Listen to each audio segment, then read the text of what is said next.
Hello, je suis Idira, coach de vie certifiée et spécialisée en développement personnel et en relations. Je te souhaite la bienvenue dans cette nouvelle vidéo. Comment savoir si tu prends la bonne décision? Dans cette vidéo, je vais partager avec toi des éléments qui vont pouvoir t'aider à répondre tout simplement à cette question. Alors assure-toi de regarder cette vidéo jusqu'à la fin. Quand on est quelqu'un d'indécis et quand on est quelqu'un qui a tout simplement du mal à prendre des décisions, il peut être très difficile de statuer sur une décision et tout simplement on a besoin d'être guidé à savoir comment est-ce que je sais si je prends la bonne décision. Comment est-ce que je sais si cette décision-ci, c'est celle qu'il faut prendre, c'est celle qui est bien pour moi. Alors le premier élément qui va pouvoir t'aider est celui-ci. Est-ce que cette décision est en accord avec tes principes et tes valeurs? Car oui, l'un des critères primordiaux qui caractérise une bonne décision est d'être en accord avec tes principes et tes valeurs. Le deuxième élément qui va pouvoir t'aider est de t'assurer de prendre connaissance des différents degrés de conséquences qu'auront la décision que tu vas prendre. Je t'explique. Prendre une décision engendre toujours plusieurs conséquences. Et parmi les conséquences, il y a des conséquences directes et visibles qu'on a en général tout de suite et qui est logique. Mais il y a aussi des conséquences qui peuvent être indirectes et qui ne sont pas forcément visibles tout de suite. Alors assure-toi par exemple de prendre un carnet avec un stylo, une feuille, de recenser donc sur cette feuille quelles sont les différentes conséquences qu'il y aura, quels sont les différents niveaux de conséquences qui seront engendrés. Je te donne un exemple. Imaginons qu'aujourd'hui, tu prends la décision de faire plus de sport. Tu décides que tous les matins, tu vas te lever pour faire plus de sport. L'un des premiers niveaux de conséquences va être que si aujourd'hui tu avais l'habitude, imaginons, de te réveiller à 7 heures du matin pour t'apprêter et aller au travail directement, il est fort probable que tu sois dans l'obligation, à partir d'aujourd'hui, de te réveiller 1 heure plus tôt pour pouvoir respecter et être en accord avec cette décision que tu as prise. L'autre conséquence va être, est-ce que je suis équipée pour pouvoir me mettre à une activité sportive, par exemple? Imaginons que c'est juste du fitness et que c'est même pas une activité qui demande des équipements spécifiques comme peut-être la boxe ou la natation, mais qu'il s'agit d'une activité de fitness basique. Est-ce que tu as tous les équipements qu'il faut? Ou est-ce que tu voudrais avoir plus d'équipements? Un autre niveau de conséquence, c'est de t'assurer que tu as tous les équipements. Est-ce que tu vas pouvoir acheter tous ces équipements-là? Est-ce que tu pourras peut-être les avoir en occasion si tu as un problème financier? Tu vois, il va y avoir vraiment beaucoup de niveaux de conséquences. Là, je prends un exemple simple.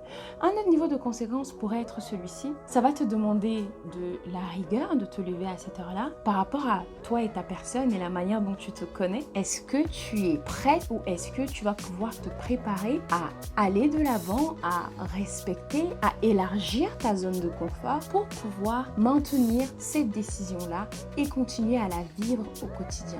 Un autre degré de conséquence pourrait être que, imaginons que tu aies un problème de dos, mais que tu souhaites faire du sport. Ce sera probablement de d'abord te concentrer à régler ton problème de dos avant de faire du sport. Un autre niveau de conséquence sera in fine, après avoir, parce que je pourrais découler ça en plusieurs niveaux de conséquences, mais in fine sera que tu seras en bonne santé, que tu vas te sentir mieux, que tu vivras mieux tes quotidiens, que tu auras envie de plus d'activités. Ça va peut-être créer chez toi une nouvelle passion, une nouvelle envie de vivre une manière plus agréable, peut-être de t'apprécier. Ça aura peut-être comme conséquence de booster ton estime de soi, de booster ta confiance en toi. En tout cas, il y aura plusieurs niveaux de conséquences. Donc assure-toi de les recenser. Ils pourront être pour toi soit de la motivation ou alors un moyen pour toi de te préparer. Parce que comme on dit, savoir est un pouvoir. Donc plus tu as d'informations, plus tu sauras te préparer à honorer ta décision et à mieux la vivre tout simplement. Le troisième élément à prendre en compte et qui va pouvoir t'aider est de te poser cette question et de te demander à toi-même ceci. Est-ce que tu vas pouvoir vivre avec les conséquences positives et négatives de cette décision pendant au moins les 10 prochaines années? Parce que c'est vrai que quand on a du mal à prendre une décision, savoir que ou avoir la sensation qu'on doit prendre la décision de notre vie et qu'elle va définir et déterminer toute notre vie peut faire peur et peut freiner en fait tout simplement à prendre une décision qui peut-être à la base est très bien pour toi. Donc, demande-toi si tu pourras vivre avec cette décision pendant les 10 prochaines années. C'est plus simple de se projeter et c'est plus pragmatique que d'imaginer les prochaines années ou toute ta vie sans ordre de grandeur. Donc les 5 ou les 10 prochaines années, pour les décisions qui sont évidemment plus grandes, est-ce que tu pourras vivre avec? Est-ce que tu pourras dormir la nuit, comme j'aime dire, sans que cela ne t'embête ou ne te chagrine? Donc ça, c'est aussi un élément qui va pouvoir t'aider à savoir si tu prends la bonne décision. Et le dernier élément est de répondre à cette question-ci. Est-ce que cette décision est en accord avec ton intuition? Les éléments précédents faisaient appel surtout à ton cerveau, à ta tête. Mais comme tu le sais, et comme j'aime souvent le dire, et comme je le répète à travers mes différentes vidéos, parce que c'est un élément essentiel à prendre en compte, en tant qu'être humain, tu es aussi un être spirituel. Et cela a aussi un impact dans les décisions que tu prends. Ton intuition est une aide pertinente et tellement utile à ta prise de décision. Alors, essaye de ressentir cette décision. Est-ce qu'elle est alignée avec ton cœur, avec ton âme? Parce que c'est là aussi qu'est ta paix. Ton intuition n'est pas influencée comme ta tête, par exemple, au regard des gens. Ton intuition n'est pas influencée par tes expériences précédentes. Ton intuition n'est pas influencée par toutes les peurs que tu peux avoir. Elle est juste et elle est impartiale, tout simplement. Donc assure-toi de te connecter à ton intuition quand tu prends cette décision-là. Ce que je peux te dire, c'est que la vie permet de se tromper autant que possible et de se rectifier autant que possible et autant que nécessaire.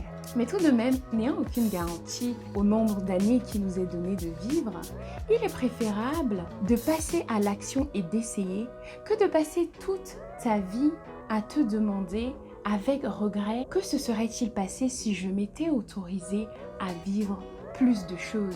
Que se serait-il passé si tu avais choisi d'élargir ta zone de confort, de dépasser tes peurs et de vivre plus de choses, plus d'expériences, de plus t'ouvrir au monde?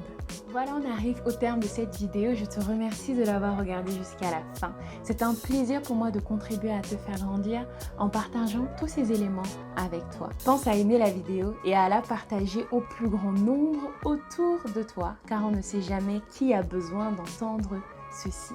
Maintenant, je te rappelle cet élément essentiel.